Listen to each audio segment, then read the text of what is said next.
Initiate countdown to review. 3, 2, 1.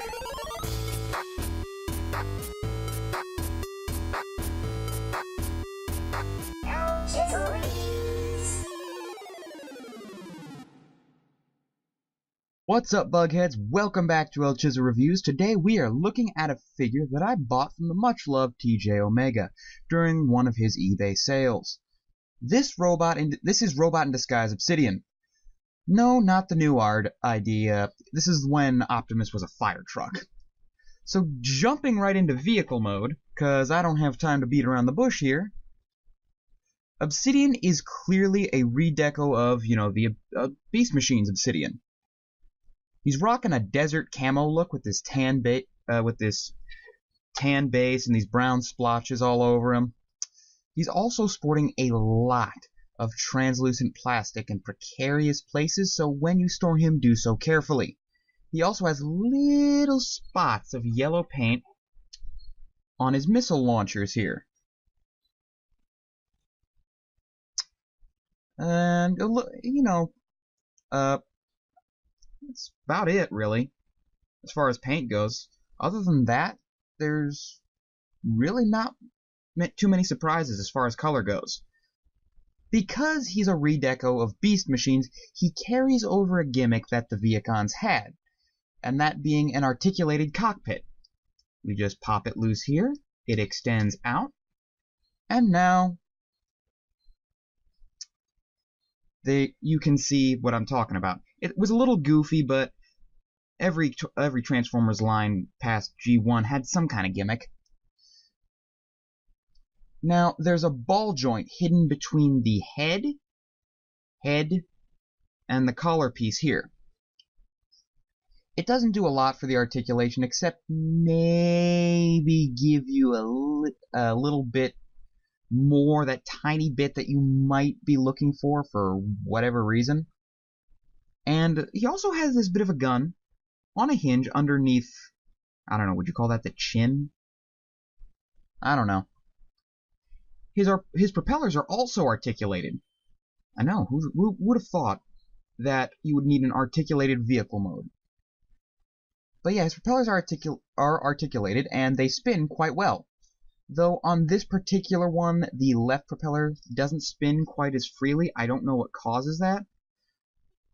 But, well, I've got a theory, and I will explain it once we get to robot mode. He also has landing gear. The gear on his tail is on a hinge joint, and it's alright. You can kind of split them apart. They don't really peg together. I'm not entirely sure what purpose that would serve, but okay. The rest of the landing gear is more or less molded into the underside of the missile launchers. Can't complain, but they do kind of carry over, and I'll explain that later as well. That's about it for this vehicle mode, which, by the way, if you haven't guessed, is more or less an Osprey. I don't know what an Osprey is, I just read the TF Wiki. So that's about it for the vehicle mode, so yeah, let's move on to the robot mode. Dave! Yeah, I know. And here we have... Dave? What's that? It's our logo, the Bughead. It looks like you spilled mustard from a hot dog on yourself. Whatever indeed, get off the set.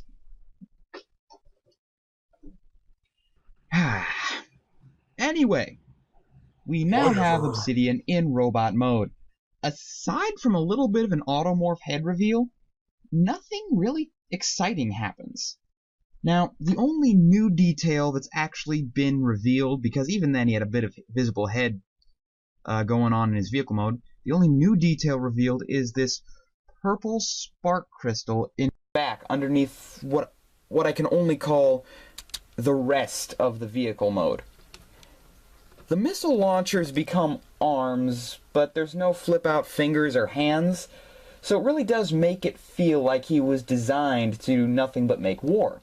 Which makes sense in the Beast Machine's context, but I kind of expected something extra for RID. I mean, you've got that huge empty space right there with a little hidden detail. Let's see if I can get the light on it.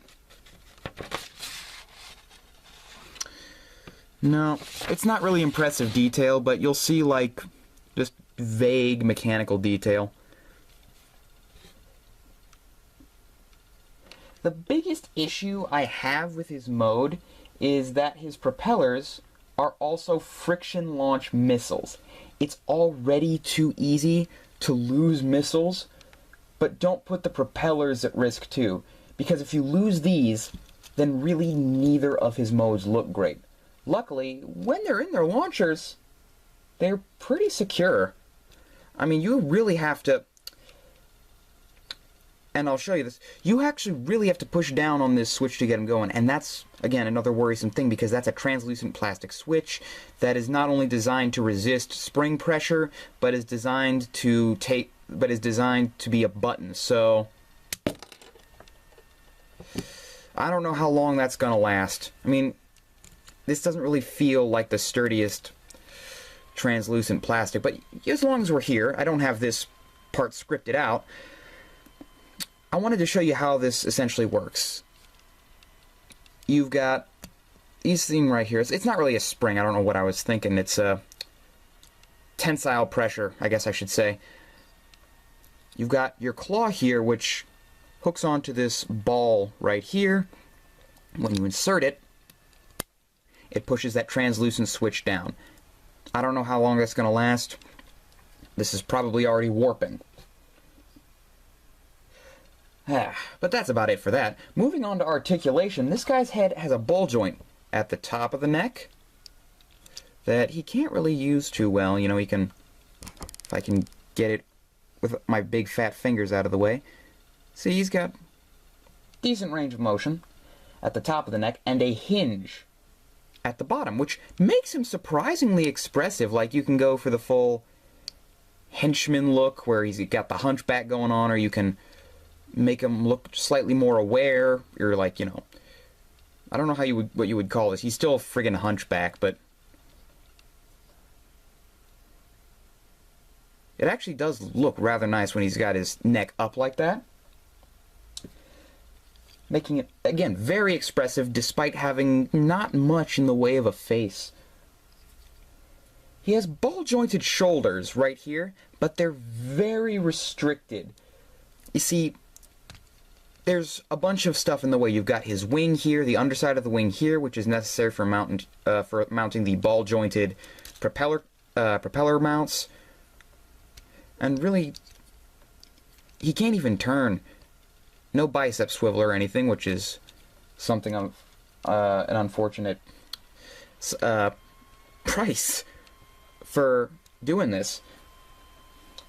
His elbows are really interesting as well. You see, he's got a combination of a hinge here and a ball joint here. Now, this is for the sake of transformation, but it gives you double jointed shoulders, which for a figure this small, I didn't expect.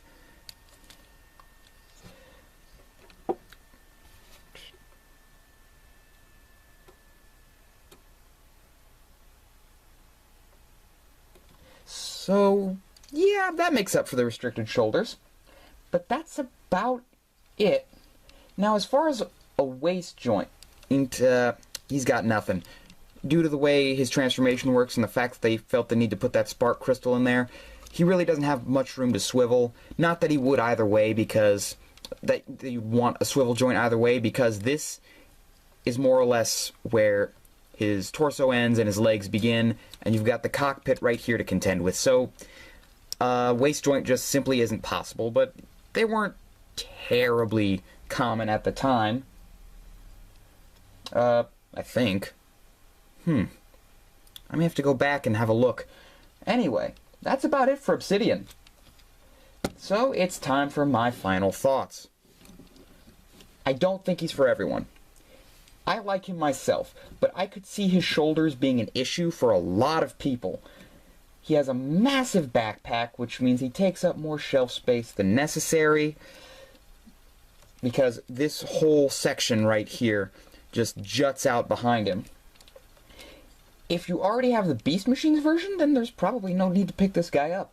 But he will always have a spot on my shelf. With that done, I would like to thank you for watching. Check me out on Weekend Dojo and follow me on social media. Links will be below. I hope you guys have. I hope to have you guys around for more videos. I look forward to seeing you again. This is ElChizzoReviews, signing off.